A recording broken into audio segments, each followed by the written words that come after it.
As you can see, I've got two of them here. I've got House of Games and The Fourth Protocol, both of them released 1987.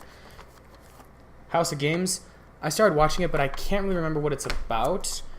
I know it's definitely not about a House of Games. It could be. I just don't really remember it that well. But I heard it was really good. It was released in October 1987, and it was a big hit. This one, people have completely forgotten about. The Fourth Protocol, Michael Caine and Pierce Brosnan. This was before Pierce Brosnan became 007, believe it or not.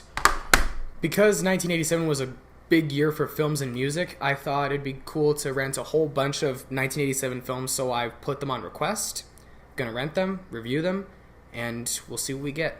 So, I have requested a lot of films from 1987 because 1987, well, let's just face it, 1987, 2017, that's exactly 30 years. All the films that I rented are turning 30 this year. That's gonna be incredible, so I have requested Lethal Weapon, RoboCop, and I own a few. I actually own 3 of them. I'll just be right back.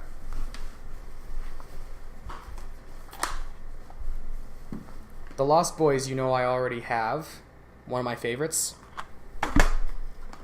My mother and I adore this one. Throw Mama from the Train.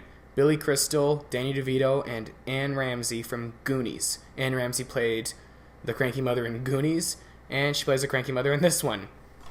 Odd, right?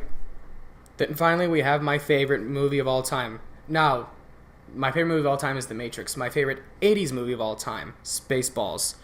This movie helped me in the 7th grade. When I was getting bullied a lot, this was the film that would put a smile back on my face. After I was getting bullied, I'd go home and watch this. Spaceballs is my all-time favorite 80s movie. Why? It's funny. It's a spoof of Star Wars, Star Trek, Alien, all the space films that were released from the 60s all the way to the late 80s or early 80s that became so iconic at that time. And Spaceballs is absolutely hilarious. If you're a Star Wars fan, Star Trek fan, if you're a fan of every genre in sci-fi, this is your go-to film. It is gonna make you laugh. It's gonna make you quote. It is a very quotable film. I find that personally. So those 3 films that I just showed you, I own them, so they're mine. I can keep them for the rest of my life. But these 2 films, House of Games and The Fourth Protocol, I rented from the library. In fact, if you can see, there's tags on them, so therefore, it is rented. Anything with tags is rented. Anything with no tags, I own them. So, that's it. That's all I have to say. See you later. Mr. Blue's here for you. Now, if you'll excuse me, I've got some films to return.